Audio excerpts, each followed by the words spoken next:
Bueno, en esta ocasión vamos a hablar de la corrosión, que básicamente afecta a los materiales metálicos y básicamente es el material perdiendo sus características debido al deterioro con el entorno que lo rodea y siempre ocurre debido a un proceso electroquímico. Hay una reacción electroquímica implicada en el proceso de corrosión. ¿Por qué es importante entender este proceso electroquímico? Pues para evitarlo. La idea es cortar de alguna forma esta reacción, entendiendo qué es lo que sucede dentro del material. Y los materiales de ingeniería, de alguna forma hay una rama completa dedicada al estudio de la corrosión. La idea es controlar, prevenir que el material pierda desempeño o pierda las características con las cuales lo diseñamos debido a la corrosión. Y bueno, es un problema muy grande, sobre todo en los materiales metálicos, que son muy utilizados, que tienen muy buenas propiedades mecánicas, pero además tienen un impacto económico enorme. Mucho del mantenimiento que se le debe de hacer a los materiales metálicos tiene que ver con la prevención o evitar la corrosión. Vamos a ver entonces qué son las reacciones electroquímicas que suceden durante la corrosión. El primero sería, entender qué es una reacción electroquímica. Normalmente es aquella en la que se intercambian electrones. Las sustancias, los átomos, debido a su estabilidad, buscan formar sustancias más estables e intercambian electrones. Van a tener que donar o aceptar electrones con las sustancias que los rodean. Y bueno, básicamente van a ocurrir dos tipos de reacción. La primera reacción se le llama la reacción de oxidación, en donde el material metálico cede o pierde electrones. El material metálico, por ejemplo el hierro o el aluminio, se fabrica en un proceso en el cual se reduce y está en forma metálica para ser utilizado por la humanidad. Cuando yo lo pongo en contacto con un entorno agresivo, un entorno corrosivo, el material va a perder electrones en ese entorno y se va a transformar en un óxido, normalmente en un óxido que ya no es útil como material de ingeniería. A estas reacciones donde se pierden los electrones se les llama oxidación. También se les conoce como reacción anódica. ¿Por qué anódica? Bueno, ocurre en el ánodo, en una celda electroquímica. Si yo planeo hacer o estudiar la corrosión, una de las reacciones que ocurre es la reacción de oxidación, que normalmente la zona donde ocurre se le conoce como ánodo. Y bueno, ¿qué va a pasar? Eh, una vez que dona los electrones, pues alguien los tiene que aceptar. Alguien tiene que tomar esos electrones o habérselos robado debido a su electronegatividad, debe de quitárselos al hierro. El hierro, que es uno de los materiales más utilizados en ingeniería para hacer acero, pierde electrones ante otras sustancias que son más electronegativas, son más afines a los electrones.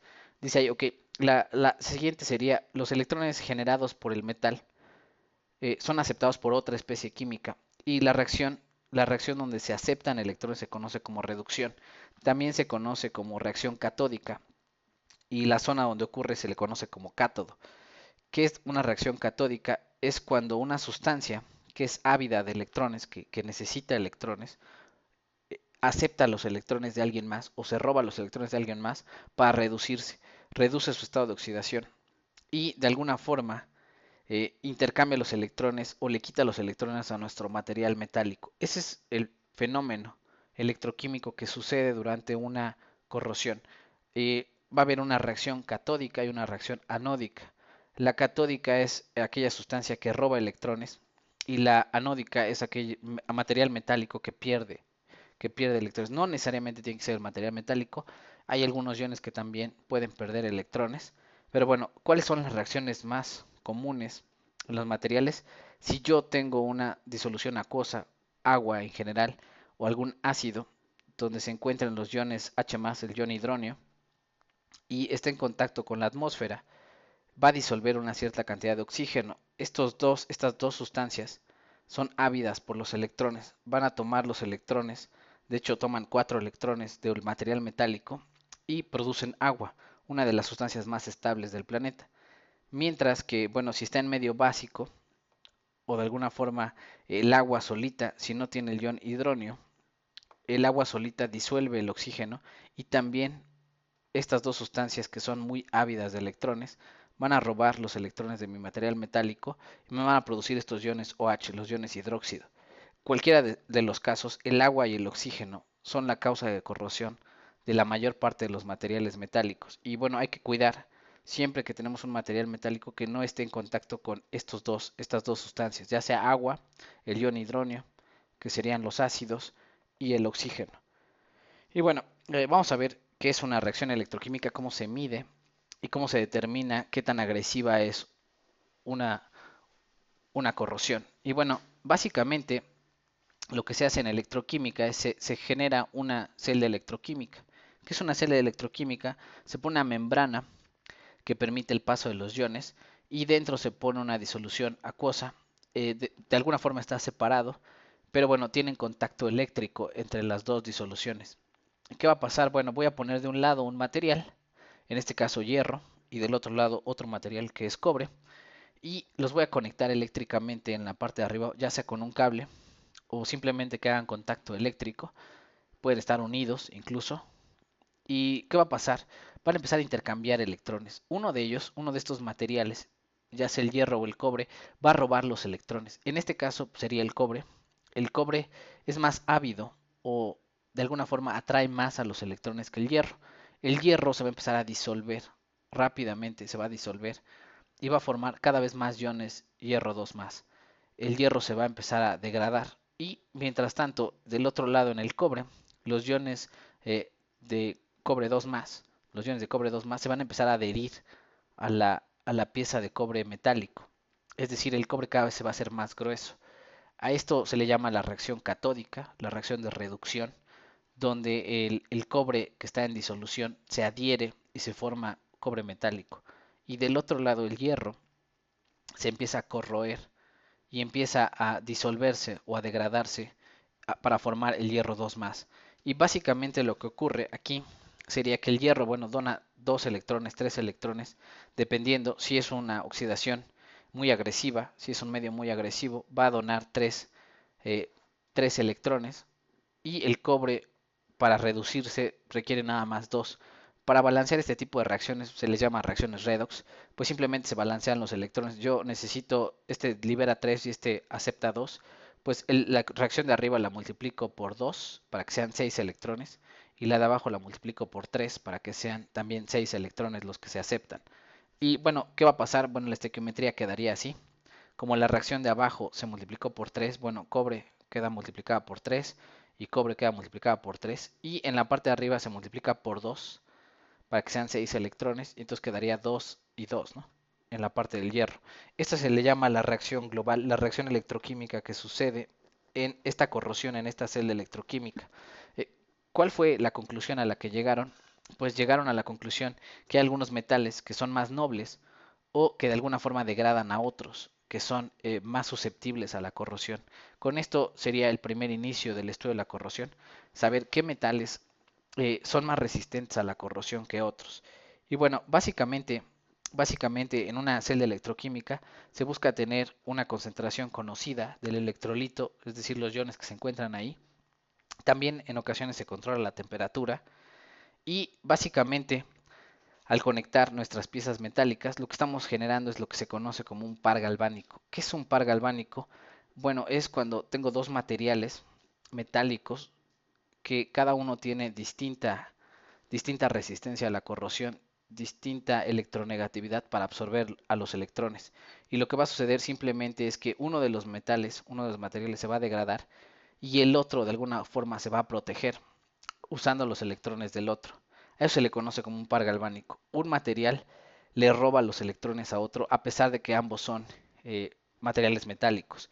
Y bueno, en el caso del hierro y el zinc es un recubrimiento muy utilizado para proteger al hierro.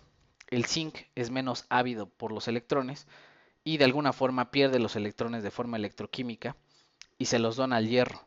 Si tenemos hierro y zinc, el que pierde, diríamos, sería el zinc se va a oxidar, mientras que el hierro se va a proteger. En el caso de poner hierro y cobre, mismo material, un acero contra un pedazo de cobre, el hierro se va a disolver y el cobre se va a proteger. Siempre hay que tener en consideración eso, no el metal, hay que ver con quién está para saber quién gana en el par galvánico cuál de los dos materiales metálicos gana en el par galvánico y cuál pierde y se va a disolver o se va a corroer con mayor velocidad. ¿Qué va a suceder? En una celda electroquímica incluso se puede medir el voltaje que se produce. Este voltaje se puede aprovechar. De hecho, es el principio para crear baterías de coche, por ejemplo. Poner dos materiales en una reacción electroquímica. ¿Qué va a pasar? Bueno, este voltaje se puede aprovechar por el flujo de electrones que sucede de un material a otro. Y básicamente la gente en corrosión estudia los distintos tipos de materiales para saber qué tan resistentes son a la corrosión. Y se utilizan unas cosas que le llaman electrodos de referencia. ¿Qué es un electrodo de referencia? Pues básicamente nos va a permitir comparar materiales uno con el otro a través de este potencial, este voltaje que se crea. Y bueno, el electrodo de referencia más utilizado para tablas sería el electrodo que le llaman electrodo estándar de hidrógeno. Es bastante difícil de construir. Se hace un electrodo de platino en una solución ácida y se bombea hidrógeno a una presión de una atmósfera para crear un entorno ácido. Y lo que va a suceder aquí, bueno, es la reducción del hidrógeno. Se va a intentar, eh, de alguna forma, se va a intentar formar hidrógeno gaseoso. Pero bueno, dependiendo con quién esté comparado, en ocasiones el hidrógeno o el agua se va a empezar a degradar y se van a formar más iones H+, dependiendo con qué sustancia esté conectada. Pero a este electrodo, que le llaman electrodo de referencia, hay muchos otros electrodos de referencia, eso se ve en las partes de corrosión. Hay electrodos de calomel, hay electrodos de cloruro plata, perdón, plata, cloruro de plata, hay muchos tipos de electrodos de referencia, me permiten comparar a los metales. ¿Qué vamos a ver? Bueno, si yo comparo el electrodo de referencia, que sería este de aquí, la formación de hidrógeno gaseoso, si yo comparo este electrodo de hidrógeno, el electrodo estándar de hidrógeno con otros materiales, voy a ver que algunos tienen un potencial positivo. ¿Qué significa tener un potencial positivo? Básicamente quiere decir que son muy resistentes a la corrosión. Lo que van a hacer es que si yo tengo oro en disolución, pues incluso le van a robar electrones al hidrógeno, le van a robar electrones al hidrógeno gaseoso que yo estoy bombeando y van a producir oro metálico. Igual el platino, ¿no? El platino es tan noble, es muy ávido por los electrones, que difícilmente se corroe. No es tan fácil quitarle los electrones al oro o al platino o a la plata. Sin embargo, por ejemplo, los metales que están en la parte de abajo que tienen potenciales negativos, estos son poco ávidos por sus electrones. Por ejemplo, el sodio. El sodio fácilmente pierde sus electrones, pero genera una diferencia, bueno, un potencial negativo bastante fuerte. Por eso el sodio, el potasio y el litio se utilizan para baterías, por esta reacción electroquímica en la cual donan fácilmente sus electrones y crean un alto potencial. ¿Cuáles son los materiales más susceptibles a la corrosión? Los que están con menor o con un potencial negativo mayor, ¿no? O sea, están más negativos. Esos serían los que fácilmente se corroen, mientras que los inertes o los que no se corroen fácilmente tienen un potencial positivo. ¿Qué va a pasar? Ok, normalmente se les llama materiales anódicos o de sacrificio, aquellos que pierden fácilmente sus electrones, mientras que aquellos que son nobles se les llama materiales catódicos o materiales resistentes, nobles a la corrosión. Este es el estudio básico de corrosión, saber que los materiales tienen distinta resistencia al ataque del entorno. Y bueno, estas reacciones se les llama semi-reacciones. ¿Qué va a pasar? Bueno, para conocer qué otros factores afectan a la corrosión, existe todo un estudio. Una de estas sería la ecuación de Nernst. La ecuación de Nernst, bueno, considera la temperatura a la que se encuentra el material, considera el entorno, cuál es la concentración. Aquí la constante de equilibrio sería para cada una de estas semireacciones. Y bueno, en ocasiones aparece como E, le ponen en los libros E para decir que es potencial. El potencial, bueno, lo ponen con E, aunque bueno, la E a veces se utiliza para campo eléctrico, pero en la ecuación de Nernst significa potencial. ¿Cuál voltaje? ¿No? El voltaje que produce. Y este voltaje que se mide en el electrodo estándar de hidrógeno se pone aquí, el que está reportado en tablas, y dependiendo de la concentración del entorno, la temperatura, pues va a producir un potencial distinto. Cuando yo junto dos sustancias, también en la celda electroquímica también produce una diferencia de potencial, que es la que yo aprovecho para hacer una batería. Y bueno, básicamente por ahí entre los términos que aparecen, pues bueno, aparece la constante de Faraday. ¿Qué es la constante de Faraday? Pues bueno, la cantidad de cargas que tiene una mol.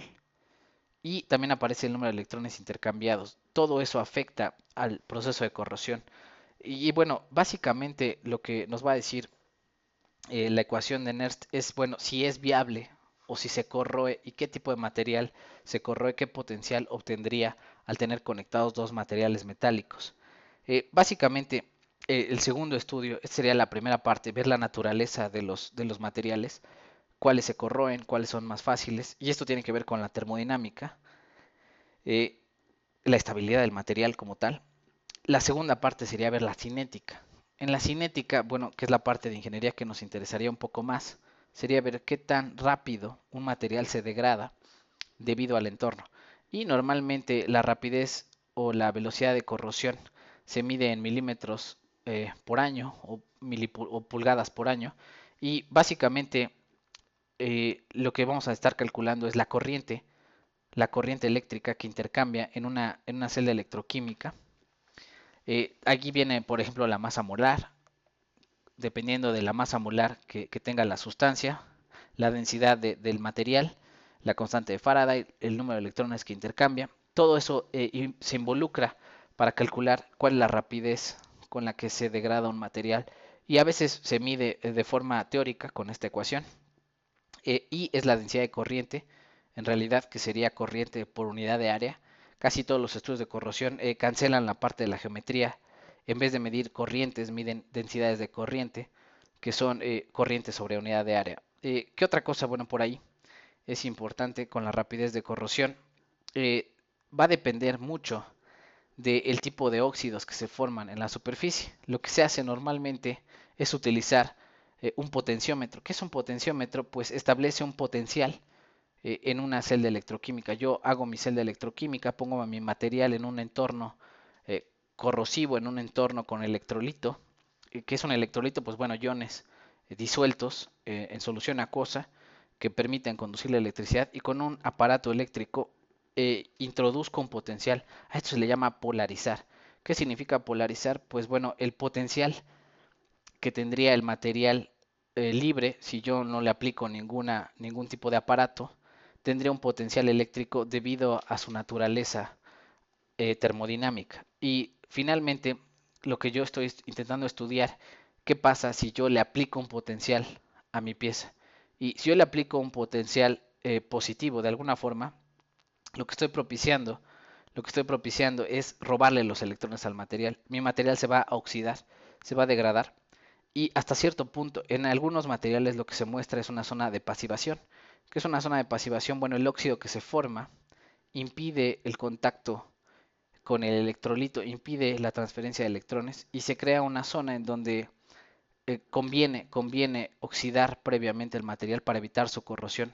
Uno de estos ejemplos sería el acero inoxidable o los aluminios, en el cual, bueno, la capa de óxido impide en realidad, impide la corrosión o que el material se siga corroyendo. No todos los materiales se puede pasivar. Y bueno, esta parte a veces en ingeniería se hace a propósito, se introduce un potencial eléctrico, se forma esta capa pasiva para intentar de alguna forma hacer que el material se corroa menos, sea menos susceptible a la corrosión. Y bueno, ¿qué pasa si yo al material lo dejo libremente? Pues se mediría lo que le conocen como un potencial estándar, el potencial de la reacción con el entorno corrosivo, y ahí se mediría la corriente eléctrica que tendría el material si yo lo dejo libremente en mi disolución o en mi medio corrosivo.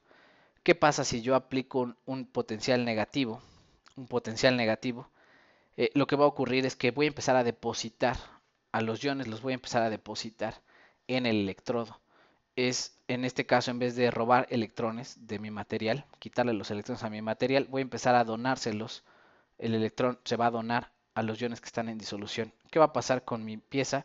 Pues voy a empezar a depositar a depositar material metálico sobre mi electrodo. ¿Qué va a pasar? Bueno, estas curvas se utilizan mucho en metalurgia extractiva, donde lo que se hace es tener minerales se le extraen los iones en disolución acuosa y luego a través de electricidad, utilizando un potencial negativo, se les da electrones, se les proporcionan electrones para que se vuelvan metálicos y sean utilizados como materiales de ingeniería o como elementos metálicos. Es la forma de extraer metales de la naturaleza a través de una reacción que le llaman una reacción catódica. La parte catódica, si yo dejo el material natural en el medio acuoso, pues simplemente no se va a depositar o solamente va a haber una reacción electroquímica natural debido a la termodinámica. Cuando yo aplico un potencial, normalmente con un rectificador, aplico un potencial, lo que va a ocurrir es que se va a empezar a depositar los iones debido a que yo le estoy proporcionando los electrones. Y esto dependerá, bueno, del tipo de disolución, la agitación. Hay un montón de factores que estudia la gente de metalurgia extractiva de cómo depositar correctamente los iones en una celda electroquímica.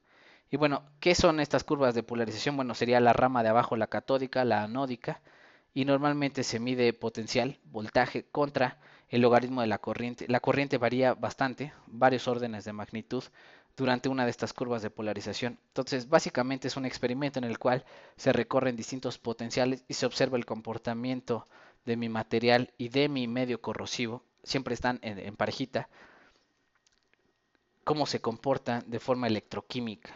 Y bueno, eso es, hay toda una rama de metalurgia que se dedica a estudiar la corrosión. Eh, ¿Cuál es otro de los temas importantes en corrosión? Caracterizar el tipo de corrosión que ocurre en un material. ¿Cuáles son los tipos de corrosión? Bueno, un tipo de corrosión sería la corrosión uniforme. Si mi material es todo, tiene la misma susceptibilidad, toda la superficie tiene la misma resistencia a la corrosión, pues se va a degradar de forma homogénea y es porque la reacción electroquímica ocurre de forma aleatoria sobre la superficie. Casi los materiales que no están recubiertos sufren corrosión uniforme. ¿Cuál sería el otro tipo de corrosión? La corrosión por par galvánico. Si yo pongo materiales distintos, si pongo un cobre con un hierro, pues el cobre le va a robar electrones al hierro. De alguna forma va a sacrificarse el hierro y el cobre se va a proteger. Y a veces me interesa proteger un material y sacrificar al otro para evitar que pierda resistencia. Y en ocasiones ocurre debido a un error. La gente antes no sabía la naturaleza de los materiales metálicos y ponía, por ejemplo, un material como, por ejemplo, aquí sería magnesio, una base de magnesio, aluminio, magnesio, etcétera, perdón, una base de magnesio y le ponían algún material eh, que produce un par galvánico y hace que se corroa incluso más rápido. Si yo pongo un material menos susceptible que le va a robar electrones al magnesio, a la base de magnesio, pues lo que va a producir es un agujero, es un hueco debido al intercambio de electrones. Un material está degradando al otro. A eso se le llama un par galvánico. Y bueno, es importante saber controlar el par galvánico, saber quién quiero sacrificar y a quién quiero proteger. En el par galvánico normalmente el material que yo quiero proteger no lo voy a exponer al electrolito y al material que quiero sacrificar voy a buscar que tenga una alta superficie expuesta para que se sacrifique y sirva como un material anódico, me done electrones para proteger a mi base o a mi matriz metálica. Y bueno, básicamente serían el segundo tipo de corrosión, que es el par galvánico. La primera fue la corrosión uniforme. Vamos a ver algunas otras, no vamos a ver a detalle cada una de estas, pero bueno, ¿cuál sería el tercer tipo de corrosión? Se le llama corrosión por crébice o resquicios o huecos. ¿Cuál es la idea de la corrosión por crevis? Lo que sucede es, bueno, cuando yo tengo una zona donde el electrolito no accede fácilmente, se forman diferencias de concentraciones, ya sea de los iones que están en el medio corrosivo, del oxígeno, y lo que va a producir es de alguna forma corrosión. Cada vez que yo tengo una zona, un tornillo, una zona donde el electrolito difícilmente accesa, si alguna parte del electrolito logra acceder, empieza un mecanismo que hace que se corroa más rápidamente. Entonces, una moraleja para la gente de ingeniería siempre es evitar estas zonas donde el electrolito accede, pero no cambia fácilmente su concentración o no se renueva fácilmente. Si yo tengo apretadas dos placas, por ejemplo, en medio se queda atrapado el electrolito y crea una corrosión acelerada que le llaman corrosión por Krebs. Y bueno, ¿qué otro tipo de corrosión se conoce por ahí? La corrosión por picadura, que también le llaman corrosión localizada, y es debido a esta misma idea de crevice. Es un orificio que se va a crecer, va a crecer de forma vertical hacia el interior de mi pieza metálica, y esto es debido a algunos materiales, en presencia de cloruros, en presencia de un medio corrosivo demasiado agresivo, empiezan a producir huecos, y en estos huecos se produce una corrosión localizada muy agresiva que va a hacer que mi material se perfore. Y bueno, nosotros probablemente en la vida cotidiana hemos observado materiales con corrosión por picadura, donde se observan pequeños puntitos, que son profundas grietas que afectan el desempeño de mi material. Normalmente ocurre en materiales como acero inoxidable, en algunos aceros con algún recubrimiento, etcétera. Ocurre corrosión localizada. Cuando comienza la corrosión, ya no lo logro proteger, comienzan a hacerse agujeros de forma localizada y se crea todo este mecanismo del crevice, una corrosión muy agresiva que produce grietas profundas. Y bueno, ¿cuál sería otro tipo de corrosión que ocurre? La corrosión por segregación. En ocasiones poner un material, someter a un material a ciclos de temperatura o a soldadura, me crea una segregación de algunos elementos químicos. A veces estos elementos químicos protegen a mi pieza, y al yo calentar la pieza y segregar a estos elementos químicos hacia los bordes de grano, por ejemplo, voy a propiciar que mi material pierda esa característica de nobleza y sea más fácil de corroer. Uno de estos ejemplos es algunos aceros inoxidables que producen la precipitación de algunos compuestos de cromo. El cromo es el que finalmente protege al acero inoxidable, forma capas pasivas que evitan la corrosión, y al yo calentar la pieza de acero inoxidable es probable que precipite el compuesto, un compuesto intermetálico de cromo, el cual me va a producir una mayor, eh, bueno, una menor resistencia a la corrosión por parte de mi acero inoxidable. Y todos los materiales, ¿verdad? Siempre que tengo algún calentamiento, alguna soldadura, se va a ver afectado térmicamente, y esto puede hacer que el material sea susceptible a corrosión, o sea, más susceptible a corrosión. Y bueno, ¿qué otra cosa por ahí? Otros tipos de corrosión. Otro tipo de corrosión sería la corrosión asistida por esfuerzo. También le llaman Stress Corrosion Cracking. ¿Qué es la corrosión asistida por esfuerzos? Básicamente, en la zona donde se aplica un esfuerzo y está sometido a un entorno agresivo, el material falla más fácilmente. Y bueno, hay todo un mecanismo para estudiar por qué el material falla o se corroe más fácilmente si está aplicándose un esfuerzo. Y bueno, tiene que ver con la forma en la que crecen las grietas y el entorno del crevice que se forma dentro de esas pequeñas grietas durante la aplicación del esfuerzo. ¿Qué otra cosa por ahí sucede? Además, bueno, otro tipo de, de, de corrosión también se le conoce como erosión. Es debido al arrastre mecánico. La fricción, por ejemplo, en una tubería, la zona donde está un codo o una T, donde el fluido da la vuelta, ahí se ve afectado de mayor forma, bueno, se ve más afectado el material metálico debido al arrastre de los mismos compuestos de corrosión. De alguna forma, toda la corrosión, los óxidos que se forman, protegen o evitan el contacto eléctrico con el electrolito. Si yo tengo arrastre mecánico, pues remuevo esos compuestos, estos productos de la corrosión, estos óxidos, y mi material se corroe más rápidamente. Entonces, eso le llama erosión, quitar a los óxidos y estar corroyendo de forma continua alguna zona de la pieza metálica. Y bueno, básicamente otro tipo de corrosión que también tiene que ver con el contacto con hidrógeno, se le llama fragilización por hidrógeno o agrietamiento inducido por hidrógeno, y es debido a la presencia de iones hidróneo o ácidos en contacto con el material metálico. ¿Qué va a pasar con estos ácidos? Pues van a robar electrones del mi material metálico y van a formar hidrógeno molecular, que bueno, es un gas que se mete en los intersticios de la estructura de los aceros, por ejemplo, y me crea estas ampollas, ampollamiento, eh, crea la propagación de fracturas, y bueno, es una de las causas más importantes por la cual fallan los aceros. Básicamente sería los tipos de corrosión que vamos a estar estudiando.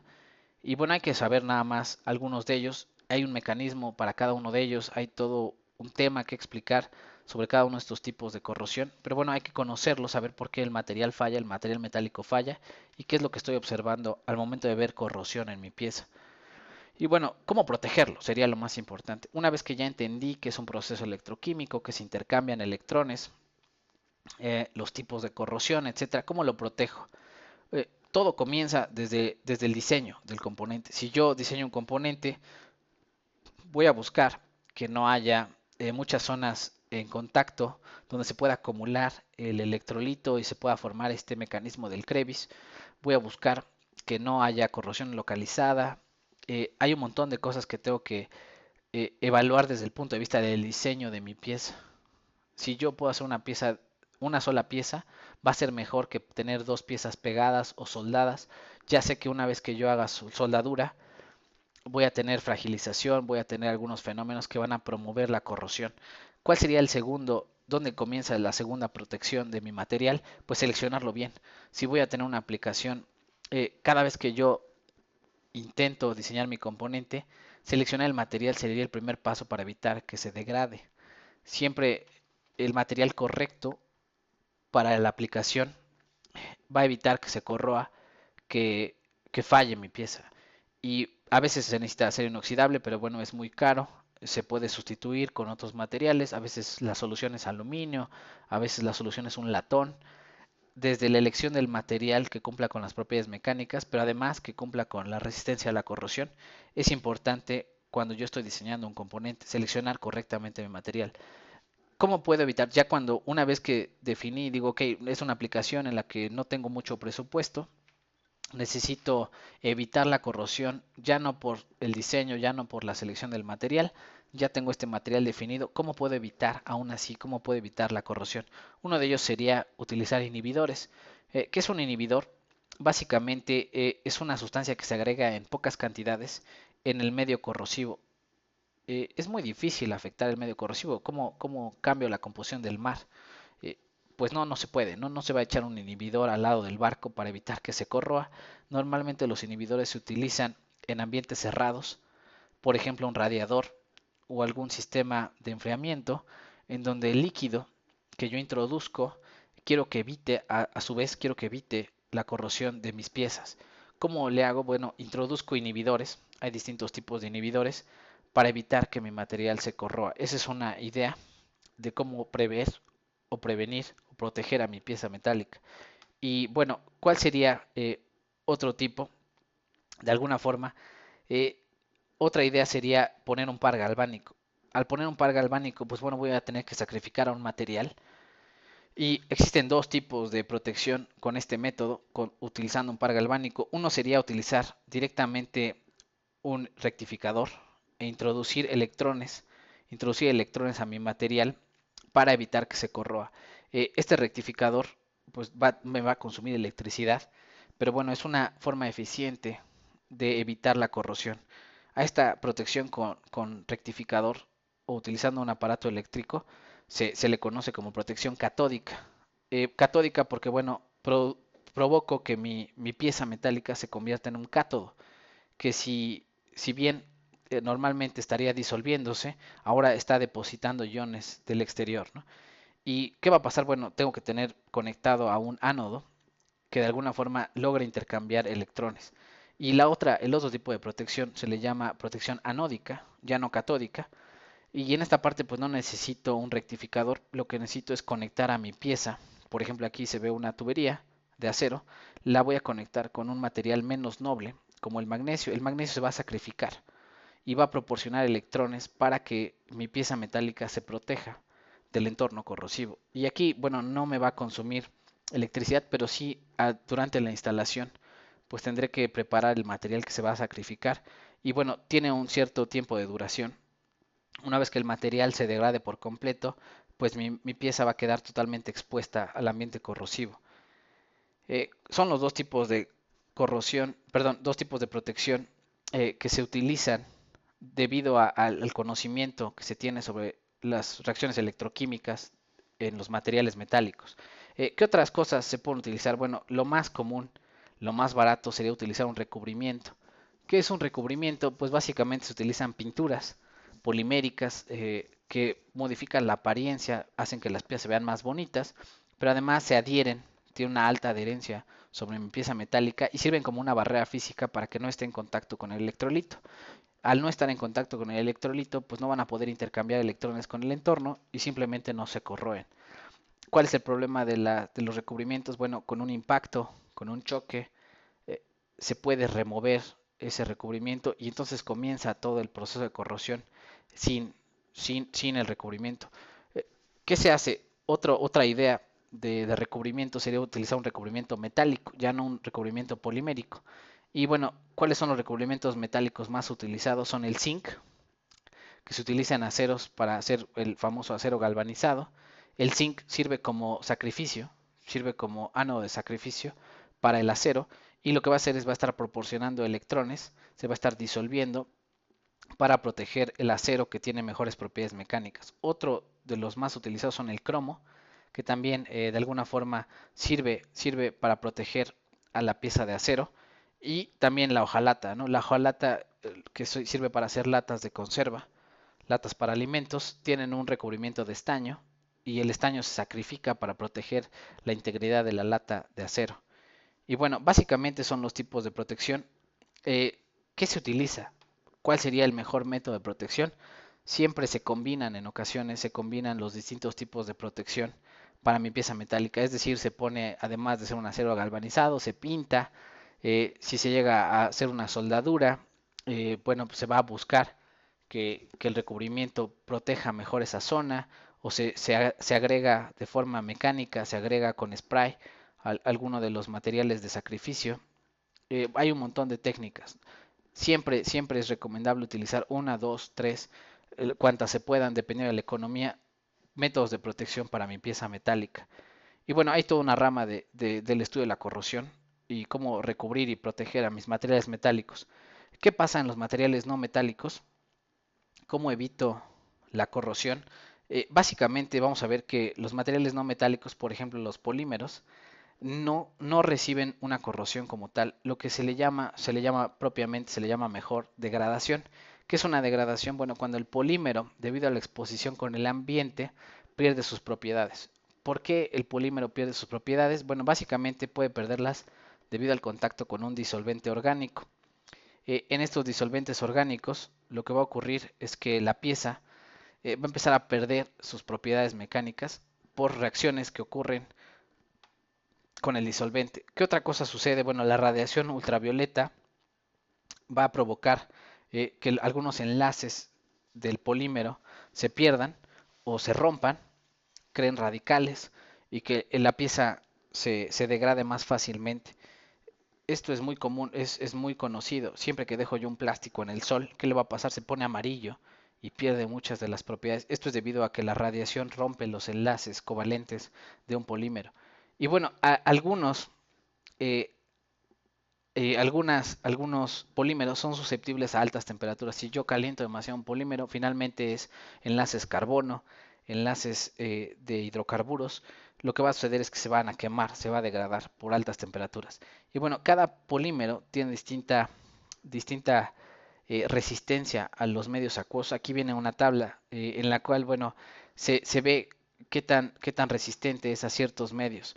El polímero en general es muy resistente a ácidos, a bases o algunos disolventes orgánicos. Por eso son muy utilizados en la industria de alimentos, en la industria de químicos, como envases. Los polímeros son muy resistentes. No sería una buena idea tener un empaque metálico, porque el metal siempre es un poquito más susceptible a corrosión. Bueno, por ahí de los únicos que se utilizan son aceros inoxidables, hojalata o aluminio, ¿no? Latas de aluminio. Pero bueno, finalmente los polímeros son más baratos en muchas ocasiones. Y bueno, aquí se ven algunos de la susceptibilidad o la resistencia que tienen algunos de los medios acuosos. Y vean que la tabla en general está llena de S, que S significa satisfactorio. Es muy fácil tomar un polímero y utilizarlo para contener algún disolvente. ¿Cuál es la otra forma de estudiar la degradación de los polímeros? Pues bueno, sería ver qué le sucede en distintos tipos de ambientes, ya sea ácidos, ya sea sistemas o medios oxidantes o el sol como tal, ozono también les hace bastante daño a los polímeros. Y bueno, aquí veremos que cada polímero tiene sus debilidades o sus fortalezas. Y bueno, ¿qué pasa con los otros materiales no metálicos que son los cerámicos? Básicamente los cerámicos ya son materiales que están hechos de iones, ya son materiales que ya reaccionaron con el ambiente, por lo tanto ya están en la forma más estable que se puede en la naturaleza. El material cerámico básicamente es prácticamente indestructible al medio que lo rodea. Es un material que ya se encuentra en la forma reaccionada, ya está en forma de iones. No hay como tal muchos entornos que lo puedan afectar y por eso se utilizan para recubrir materiales metálicos, por ejemplo, o para contener alguna sustancia. El vidrio, por ejemplo, es uno de los materiales cerámicos que nos permite contener casi cualquier líquido. ¿Por qué? Bueno, pues básicamente son silicatos, son óxidos de silicio que ya difícilmente reaccionan. Por ahí, bueno, por ejemplo, en las estructuras de construcción se utiliza el hormigón, lo que le llaman el hormigón, que serían estructuras de acero con alta resistencia y se recubren de concreto para evitar la corrosión. Es un material compuesto que aprovecha la resistencia del concreto al entorno para proteger a la base metálica que tiene alta resistencia mecánica. Bueno, el vidrio, por ejemplo, sí se puede disolver, sí hay corrosión en algunos materiales cerámicos, por ejemplo, el ácido fluorhídrico se utiliza mucho para grabar vidrio, debido a que degrada, hay una reacción que ocurre con el silicato, y bueno, de cada uno de los materiales cerámicos habrá que revisar cuáles son las sustancias que lo pueden afectar y en general a baja temperatura es muy difícil corroer o degradar a un material cerámico, pero sí existen algunas sustancias que pueden afectarlo, algún disolvente que probablemente reaccione con mi material. ¿Qué otra cosa es importante por ahí? Eh, bueno, básicamente sería lo más importante para corrosión.